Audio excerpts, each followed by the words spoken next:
President John. I was just reviewing what I wrote about the speaker, and since I have, by my watch, 18 minutes to talk about the introduction of the speaker, apparently I can fill the agenda a little more next week. Our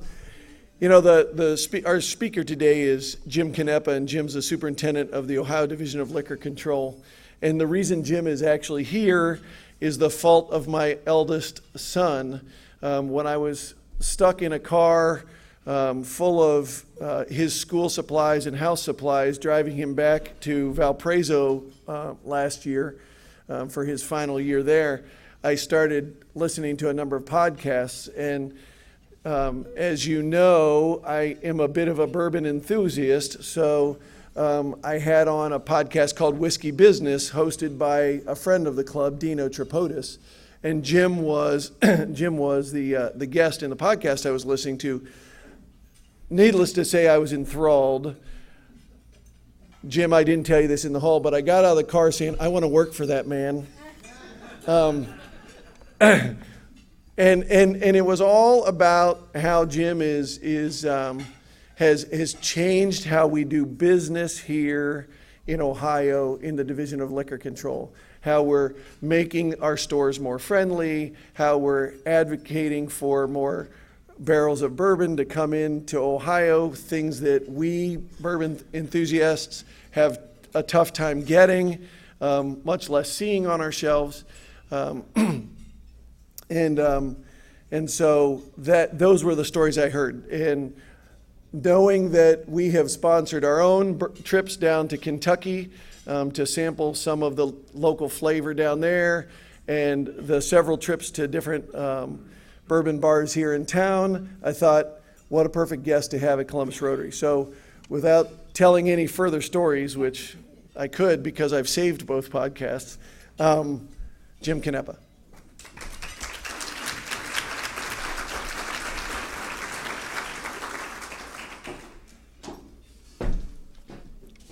Thank you, Scott. Can you all hear me back there?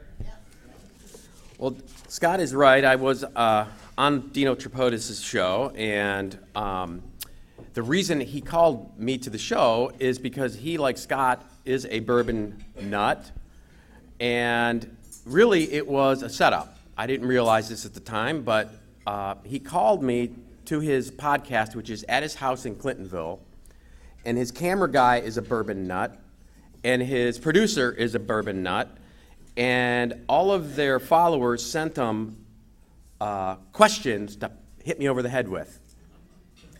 And it's fair that they did this. The liquor business in the state of Ohio has been a shambles. If you think about it as a business, liquor sells. Good times, it sells. Bad times, it sells even more. So it's always on a trajectory like this, 2 to 3% growth a year without doing anything. And something happened in 2015 that changed that whole landscape. What happened was the state sold the liquor business to Jobs Ohio. They sold bonds and bought the business. And so all the revenue from liquor sales goes to Jobs Ohio for development in Ohio. And so now I have a board of directors who watches what we do in the state of Ohio in terms of the liquor business. And like any other business, they want to know, are you profitable? Are you making good decisions on your products? What does your inventory look like? And are you tracking your products for loss? And so that's kind of where I jump off into my story. First of all, let me comment about the Apollo moonwalk. I was a trial prosecutor for about 11 years, and one of my test questions for the jury, I'd say, how many people here don't believe we walked on the moon? I said, if you raised your hand, I was kicking you off the jury. There are still people who don't believe we walked on the moon. I think 5 to 7%. It's nuts. The flag looks like it's waving. There's no stars. But anyway, so my career, I've been a prosecutor, attorney general, inspector general, Chief Legal of Public Safety,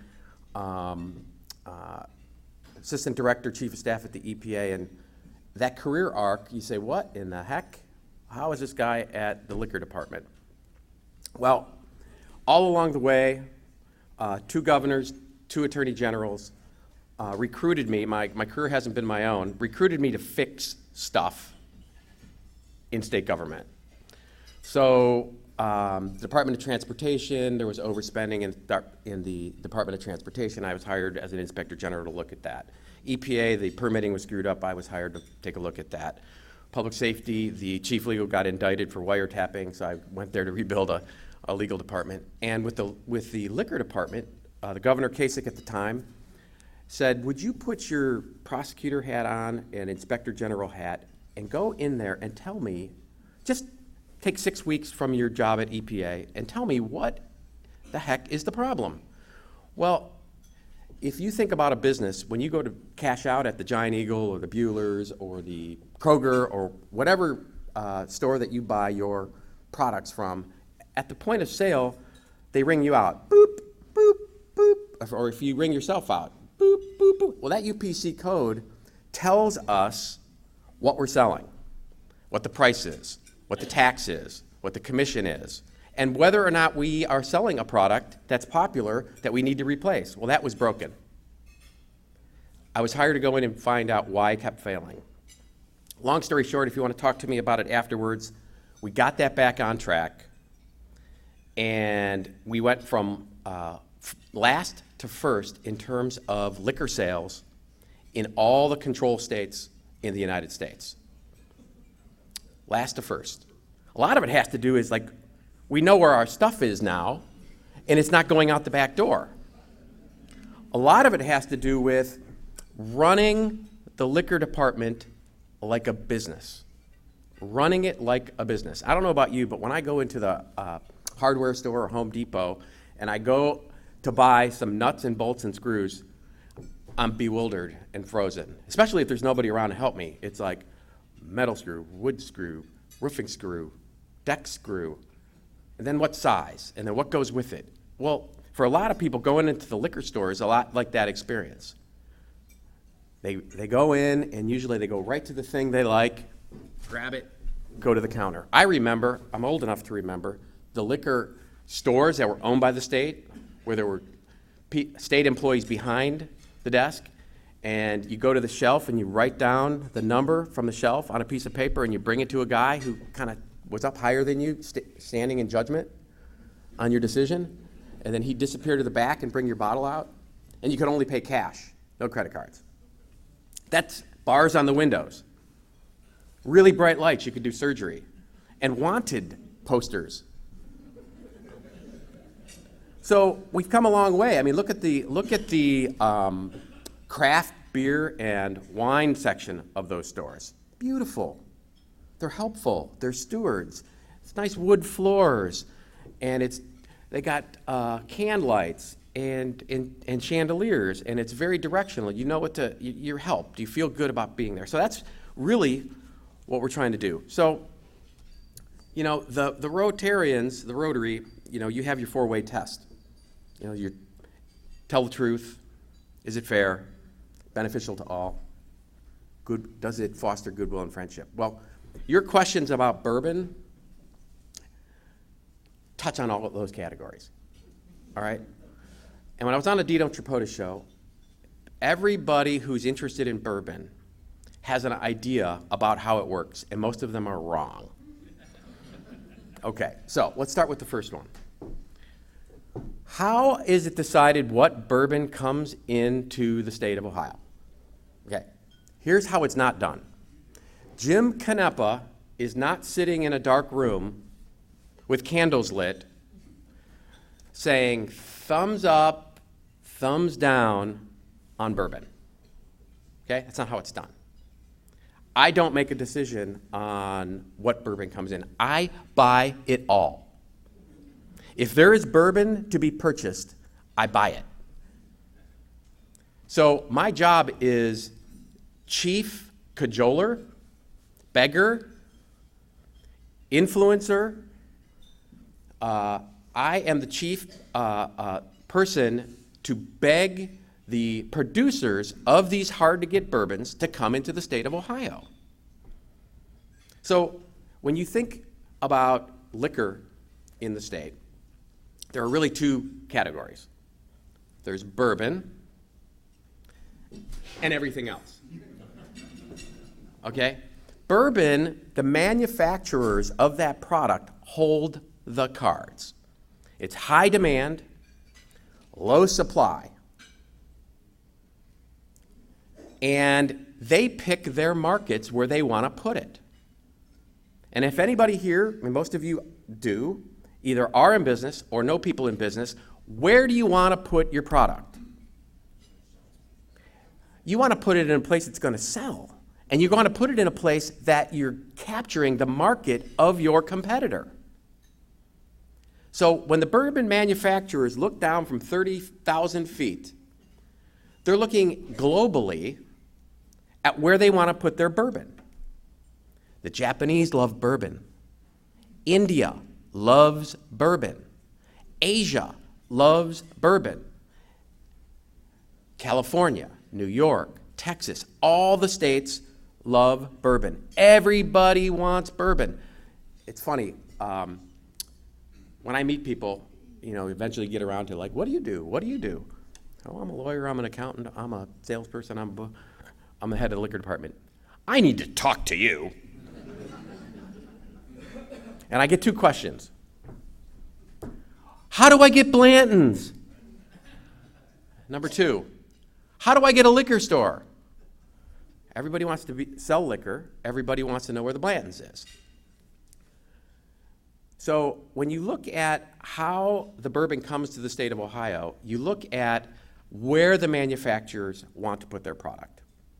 Now, if it's going out the back door at your warehouses, like it was up until 2017, guess where they don't want to bring it? Okay? If the secondary market is rampant with people on a special list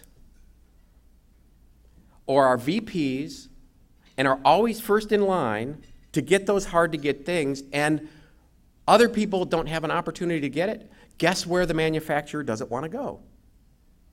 And before 2017, the way you got that bottle of Pappy, the way you got that Buffalo Antique Collection, was to be on a special list. Now, special lists, that intrigues me. So how do you get on the list? And being a former prosecutor, I can think of some nefarious, suspicious ways.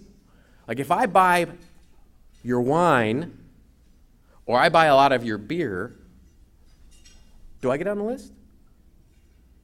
Or if I'm a restaurant owner and you and your wife get a complimentary dessert, do I get on the list?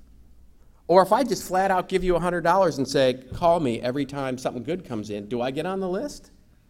And guess what? All of that was happening. And so when I came in 2017, how long do I have, Scott? Because I can talk about bourbon all day long. So I just want to make sure I don't keep you longer than you want to stay. But when I came in 2017, the state of Ohio was cut off from Pappy Van Winkle. Does everybody know what Pappy Van Winkle is? Okay. It's a Sazerac product. It is the gold standard. It is hard as heck to get. And there's a 10-year, a 12-year, a 15-year, a 20-year, and a 23-year version of this. The 23-year goes on the secondary market for about $3,000 to $5,000. Retail in Ohio, it's $249. So we were cut off in 2017 when I took the job. The CEO of Sazerac is a guy named Mark Brown. He's an English guy, and he runs the whole shooting match. And I meet him at a trade show, and yes, there are liquor trade shows, and they are a lot of fun. But while I am there, I am meeting with the Heaven Hill owner, Max Shapiro. I'm meeting with Mark Brown. I'm meeting with Luxco. I'm meeting with Maker's Mark. I'm meeting with Brown-Forman and Beam Suntory, and I am like, can I get this? Can I get this? Can I get this? And by the way, I'm like a kid in a candy store because I'm a huge bourbon nut myself. I mean, they let the fox into the chicken coop on this one. And so I run it to Mark and I say, how do I get the spigot turned back on? And he said, sell it fairly. Where's that fairly? Sell it fairly. And I'm like, what do you mean? He says, with his British snooty accent, in Ohio, only special people get it. And I'm like, what do you mean? He goes, people are on lists, it's going out to the back door, the Kroger employee calls his friends, his neighbor, the employees buy it, the store owners buy it. He's like, Jim, my whole existence is for market share. I'm trying to get this product into as many people's hands as possible, not the same ones who've got the money to bribe their way into getting a bottle. I want everyone to get a bottle. I said, well, what do you suggest? A lottery. Do a lottery. Ah! A lottery was born.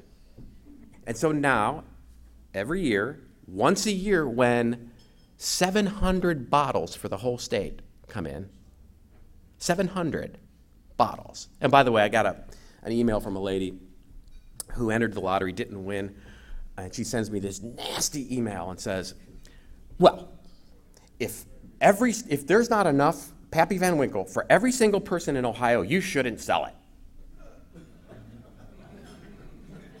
Okay, back to that first myth. Like, I don't demand from Sazerac that I get as much Pappy Van Winkle as I can. I'm like rubbing his shoulders. I'm getting his drinks for him. I'm like moving people out of the way. I want this guy to like me, like Ohio. I want him to, like, when special things are up, like Weller Antique, Weller Reserve. Scott knows what I'm talking about, right? So it was between Ohio and Virginia about who gets these Sazerac products, which state, and they look at the marketplace. Who do we want to give it to? Well, Ohio is killing it. I mean, people are drinking bourbon. They are nutty here about bourbon. And so the average month-over-month increase in sales for bourbon for all control markets is 5.6% month-over-month. You're like, that's good, right? Ohio is 14.8% growth. And so when the bourbon makers are like, where do we want to put it? They're all coming here. And so they said, Jim, we picked you, Weller Reserve, Weller Antique. Here's the deal. It's got to go into 150 stores that we've selected. Now this goes to question number 2 is, how do you get it? Where do you put it? Again, Jim Canepa is not saying and deciding, put it down the street from me and put it over here. And no, there's modeling based on sales velocity. So think about it. You're in a business, you have a product, you're competing for a price point and a tier on that shelf. Because that shelf space in those liquor stores is prime real estate. And you want to be, if you're selling Maker's Mark and Russell Reserve and Booker's, they want to put that Weller right up next to it to capture market share. They want to be elbowing out the competition. And where do they look? They run the sales data to see the velocity of sales of like products to their product.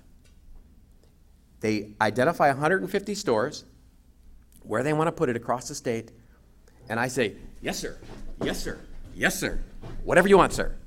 Why do I do that? Because I'm getting something that no one else is getting. And that's what I try to do with all the bourbon products. And I say they hold all the cards. They pick, and I get this all the time from restaurants, bars, hotels, casinos. How come you're not putting the Pappy or the Antique Collection or the Booker's or whatever in my restaurant? Because people want to order that kind of stuff.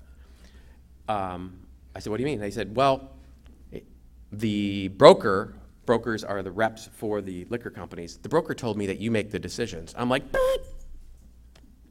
no, I don't make the decisions on where the bottles go into restaurants and bars and casinos. Again, the manufacturer is putting his products in the restaurants, in the bars, and the casinos that best represent their brand. So you're not going to find Pappy at the local cantina because they're selling beer.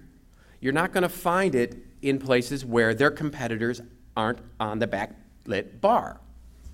Now, I can push back on that, and I do push back on that because they get stuck in their modeling. They get into a rut, and it goes to the same place every time. And I say, well, why do you keep putting it in this one place in Mansfield, the whole Pappy lineup? And they're like, well, they're a good bourbon bar. And I'm like, okay, give me a barrel of Blanton's. I will put it in my garage. People will sit on my dirty riding lawnmower and drink it until it's gone, and I'll be the best bourbon garage in Hilliard. So, like, don't give me the best bourbon bar story because they're picking winners and losers. Wherever they put that barrel of Eagle Rare or that barrel of Blanton's or that barrel of Weller, that's where people are going to go. So they're picking winners and losers, and I try to be fair and make sure that their modeling meets our data. So, you know, there are two kinds of bourbon lovers. One camp is they hunt it, they chase it, they read about it, they taste it, they go to Kentucky, they talk about it with their friends, they have bourbon Tupperware parties, and they love it. And they bring people down to their place where they store it, and they're like, ah, look at all my bourbon. And they've got one to show and one to drink. That's the rule. You're down to one, you got to find another so you can drink it. Then there's another camp. They chase it to flip it. There are people who make a career out of parking in parking lots on delivery day, hiding behind the dumpster with binoculars, watching what comes off the truck. I'm not lying. They're chasing the trucks to get that bottle of something that they can flip on a secondary market. Okay, so Mark Brown doesn't like that. I have to show that I'm doing everything that I can to do something about it. Now, I used to be the chief legal counsel at Public Safety, where the Ohio Investigative Unit, they are the liquor police. So because I know people over there, the CEO of Sazerac will literally send me a screenshot of somebody on Facebook Marketplace or Twitter. And it says in the Facebook page, secondary bourbon sales, which, by the way, is illegal, right? And I'll just, thanks, Mark, I forward it over to liquor police. And then when they bust a guy, I forward it back to Mark and say, FYI. He loves that. He put it in his, he's got a daily news blast that he talks about the liquor industry, and at the top of his news clips was Ohio cracks down on secondary market. And I'm like, yay! So that's what I do to create the fertile market in the state of Ohio, to beat out my comps. When you sell a house, buy a house, you have comps on your street. My comps are Pennsylvania, Michigan, Virginia, North Carolina, because they all have about the same demographic, population, demand. And so I look every month, where do I rate against those other states? And in the bourbon category, I'm always number one in shelf dollar sales. And then I'm always 1, 2, or 3 in overall categories. So let me just talk about why is it such a huge demand, and why do people come up to me on that, you know, I need to talk to you. When I was in Florida, when I was in Texas, when I was in South Carolina, I saw the Eagle Rare, I saw the Buffalo Trace, I saw the. We don't have, and I don't see it in Ohio. Okay, why? Okay, why? Supply and demand, elasticity of supply and demand in the regular world says if there's high demand and low supply, set price at the point where it moves off the shelf, but you're getting the top dollar you can based on that elasticity of supply and demand.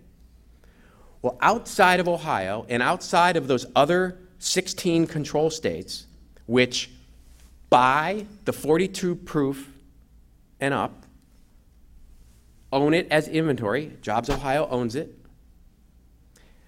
We put it in our liquor stores, 487 of them.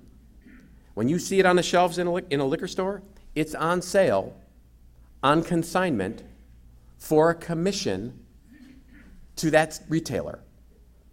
They're all private retailers.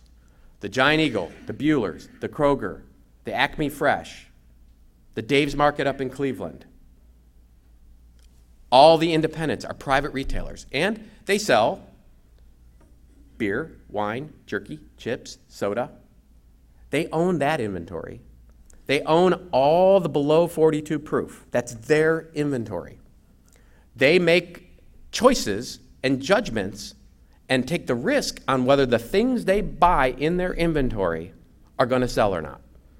So, if they buy a big pile of beer because some broker, distributor come in and sell them on, this is the next best thing, and it's a bust, guess who's stuck with it? The retailer.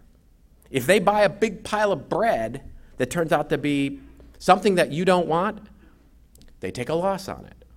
And in every other state, other than the 17 control states, which owns their inventory, puts it on the shelf for consignment, for commission, those retailers, like in Indiana, Texas, New York, California, they take the chance on the high-proof spirits when they buy it. So, and they set the price on it. So, Blanton's in Ohio, at the Giant Eagle, in Preble County, is, what is it, Lorraine, 56? $54.95.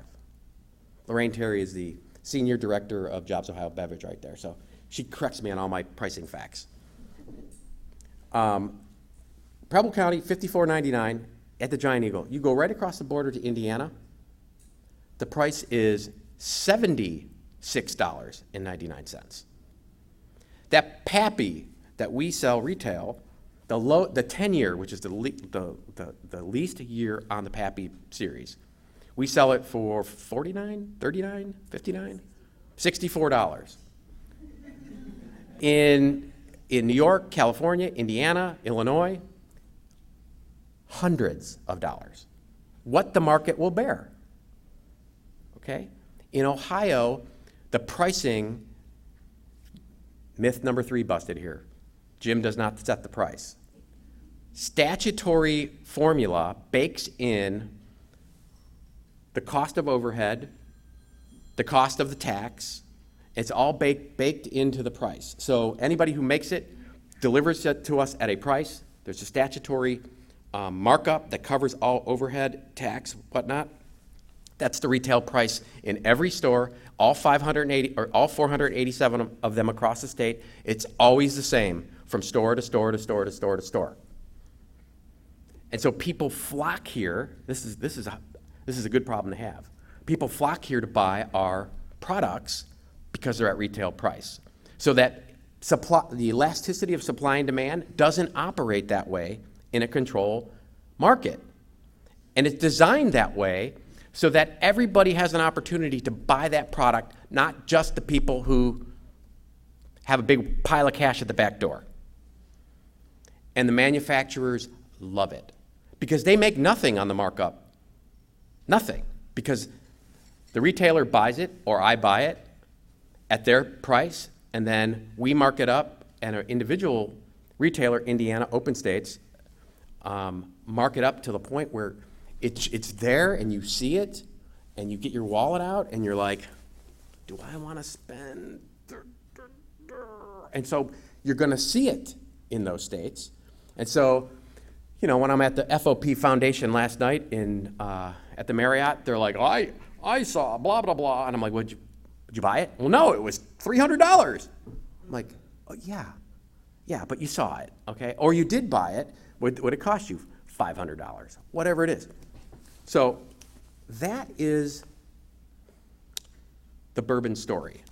I try to make it a fair market where there's an opportunity for everybody to buy it. I'm as transparent as possible about it. I have if you're not on it, I have about 97,000 followers on something called the Insider's Bulletin. They're all bourbon nuts.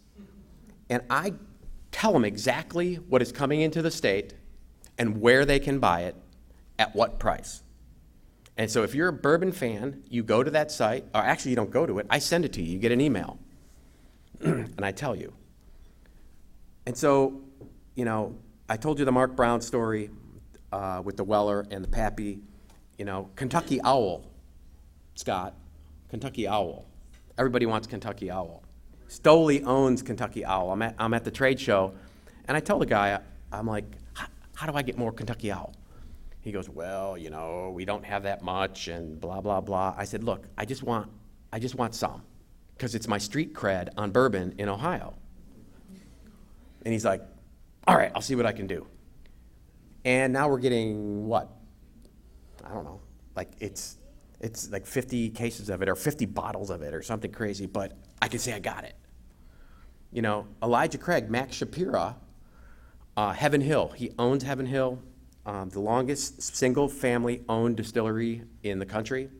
And they have McKenna, Evan Williams, all those sorts of products. Elijah Craig.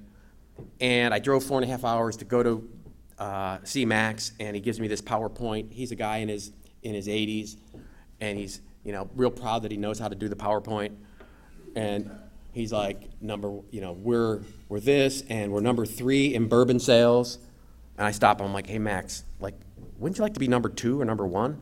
He goes, well, yeah. I said, okay. So I'm here. I drove 4.5 hours to get 1 barrel of Elijah Craig, single barrel. And it's cool, it's for the state of Ohio, and I'm going to make a big deal out of it. I said, but really what that does is it really makes my bourbon lovers mad.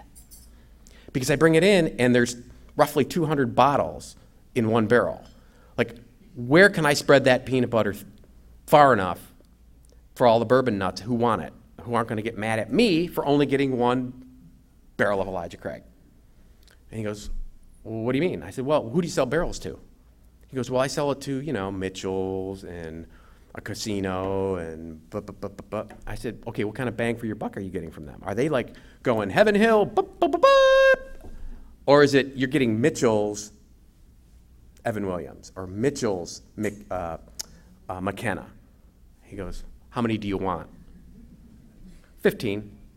So we got 15 barrels of Elijah Craig. So that's what I do. Beg, borrow, steal, cajole, tap dance if necessary, horse trade. Who likes Crown Royal? A couple people. Crown Royal, there's some. Salted caramel, ever hear that one?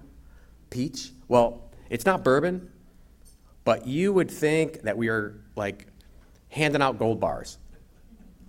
And so Diageo owns Crown Royal, and they come to me and they're like, hey, we, all these brands have down ticket brands too, by the way. So Diageo wants to sell us, I don't know, their next best thing in vodka or something. And I said, well, I'll tell you what, I will buy that if I get double the Crown salted caramel. Okay. So we got double the salted caramel because everybody wants Crown Royal salted caramel. So I talked about bourbon and now everything else. Everything else, all the other categories, gin, rum, Canadian, Scotch, Irish, tequila, we hold the cards. And literally, these folks are coming to me and to us like encyclopedia salespeople.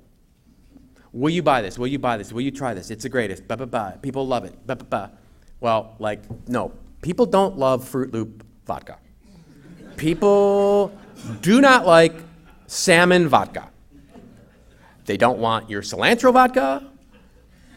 They don't want your chocolate vodka. They don't want it. No, I don't want it. But no. So there is a lot of thumbs down, thumbs up on that. I asked for data. Where is it selling?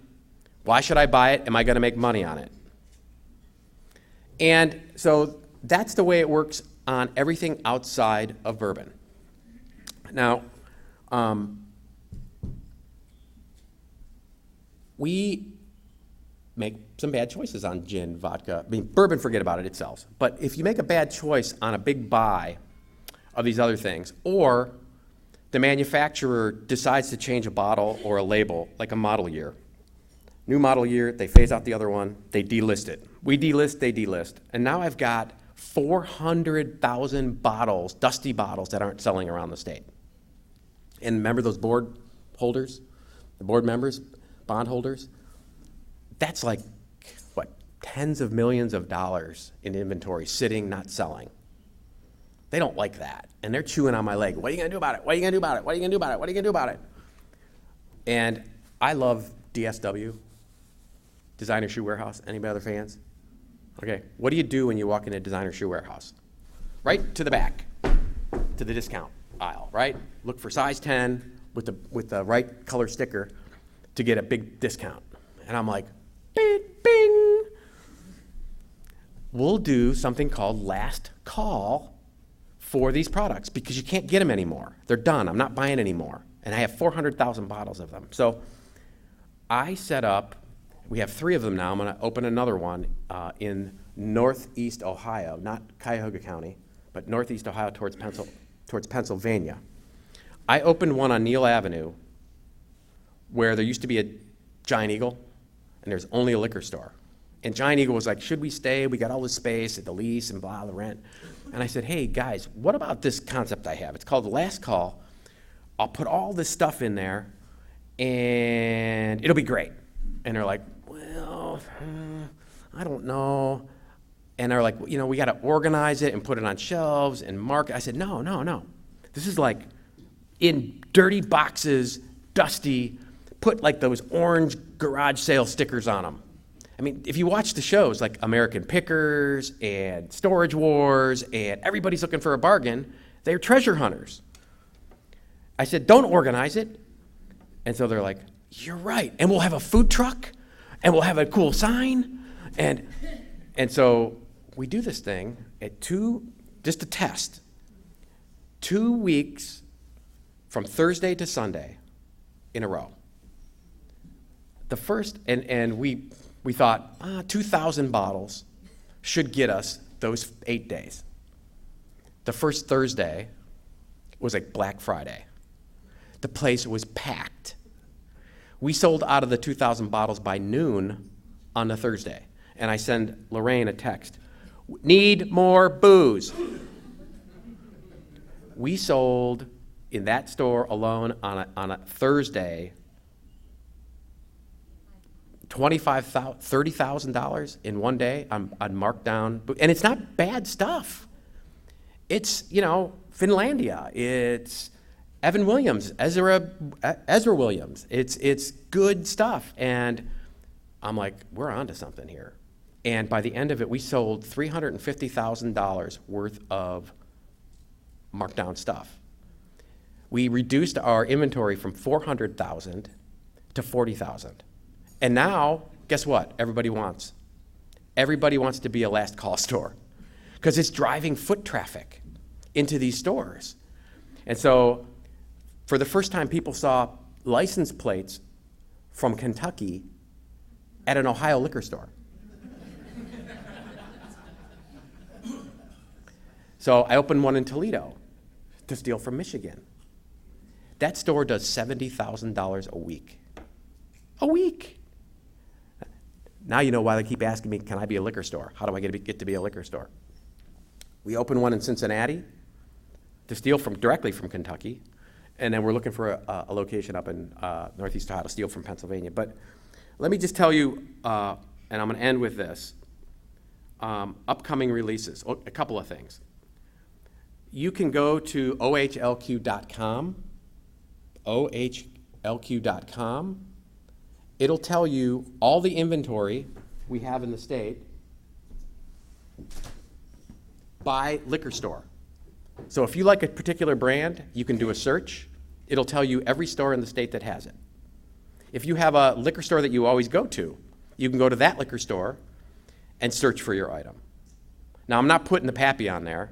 I'm not putting the highly allocated on there because screw those truck chasers.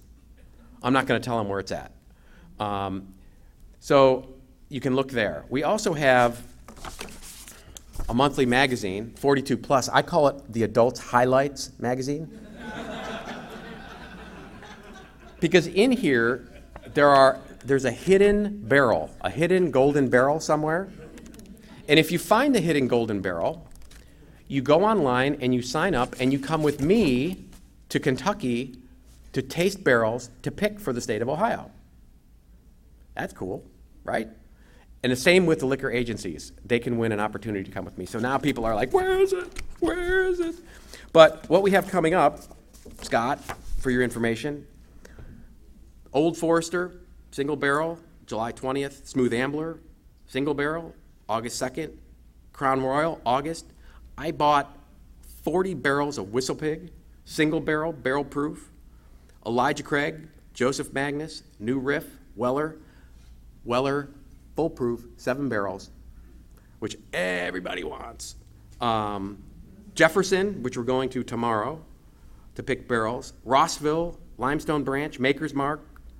And then those are barrels. They're like snowflakes. You know what I mean by that? Okay, that juice in that barrel sat there going in and out of that American white oak at least 4 years. And those staves on those barrels, that's not one tree.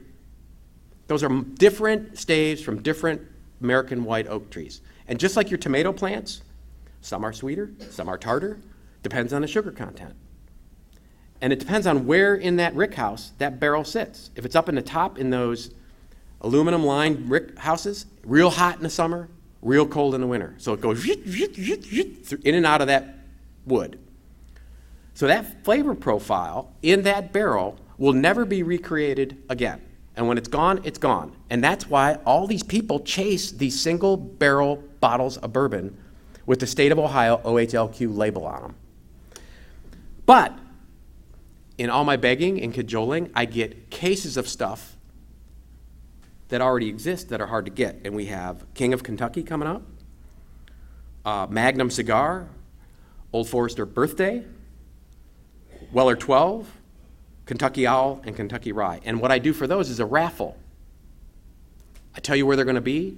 For this Weller 12, it's a $30 bottle of whiskey.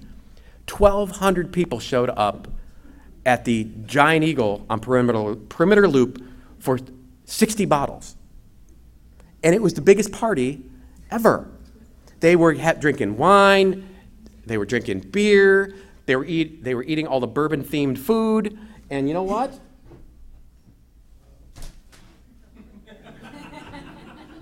There was a lot of goodwill to be had. People were thrilled. They're like, Ohio does this?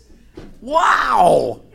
And so we've been doing these raffles. People line up, and there's music. I think Hills Market, they had music. People were sitting in restaurants around the place waiting. It was beautiful. So Fairly, that's how we market it fairly. People are loving it. Here's the secret. Run a state agency like a private business. Right?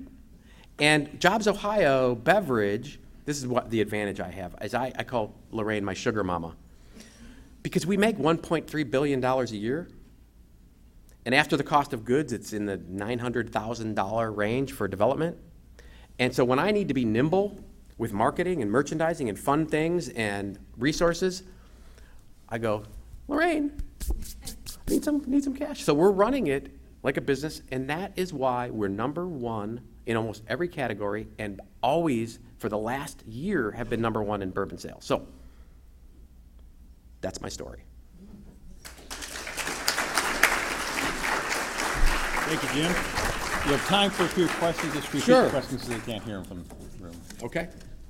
Some questions. And by the way, we're featured in Stock and Barrel. If you get the 614 magazine, we've got a feature article in there this month. Yes, sir. Question, why does the state of Ohio have to be in the wholesale liquor business? You're not in the milk business or gasoline business or pharmaceutical business or the marijuana business. Why alcohol? Well, they are in the marijuana business, actually. So that's a great question. There was this thing called Prohibition, ended in the 30s. The federal government said, we're going to allow high-proof spirits and low-proof spirits, beer, wine, anything below 42 proof, but the states have to decide how they want to sell it. They push it to each state. 18 plus states and some counties in Maryland decided to treat it like a controlled substance. Because there are, in fact, Westerville, that was like the birthplace of temperance, right? I mean, Ohio is one of the last states to loosen up some of the liquor laws, but Ohio is one of the last, like, real temperance states that there are. And to treat it like a controlled substance, I think is important. That's why they call it a control state. Heart disease, alcoholism, underage sales, all of those things are a bottom-up politic. As long as people believe that there should be control on access to that controlled substance, just like pharmaceuticals, just like marijuana, the state controls the sale, the purchasing and sale of anything 42 proof and up. We're the only state that doesn't control beer and wine, anything below 42 proof. And what you see because of that is every gas station, every convenience store, every drug store, every tobacco store has beer and wine on every corner across the street next to each other. And somebody in their political wisdom and at some juncture decided, we don't want high-proof spirits on every street corner. We want it by population density. We want the state to decide where it goes and who the operators are. And that's the way it's been. Now, there was a freeze on the opening of liquor stores up until I came in, and we've opened 27 new ones and are on tap to open 10 more. But it's still very highly scrutinized because I will get, in fact, there's some legislators I'm sending public records to because they don't want liquor stores in their community. There are homeless people, there are recovering people, there are children. Some people still believe that alcohol is morally and ethically wrong. A lot of people. And that's the other hat that I wear as regulator. I permit all the bars, the restaurants, the casinos, anybody who sells liquor. And I get objections. That's part of the process, is we notice and I get objections. And the objections could be on it's a high crime area, or it's not good for the community, or whatever it is. And we're still that way. One more.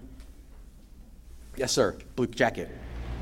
So I can understand why Bourbon, a 1.75 liter bottle of Jim Beam here is $35, and it's $22.99 in Kentucky. But Tito's vodka is $35 here, $26 or $27. Is it purely tax? It's or are there other reasons? It's the same elasticity of supply and demand pricing.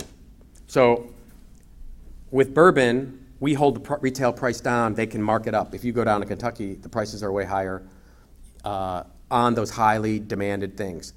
But on the what I call commodity liquor, Tito's vodka, Jim Beam, the stuff that there's infinite supply, they can do closeout sales. They can lower the price whatever they want and break even or even lose money to bring people through the door. And so the same thing that helps me on the highly allocated keep retail down, that statutory baked-in formula, also limits me on reducing the price to compete with those commodity products in those other states. Now, my reaction to that were these last call stores. So I'm making these last call stores destination locations like the Party Source in Kentucky. that's my way to compete with them on those. So if you have a wedding, an anniversary, a big party, that's where they're coming to stock up on their commodity products, the vodka, the gin, the Canadian, et cetera.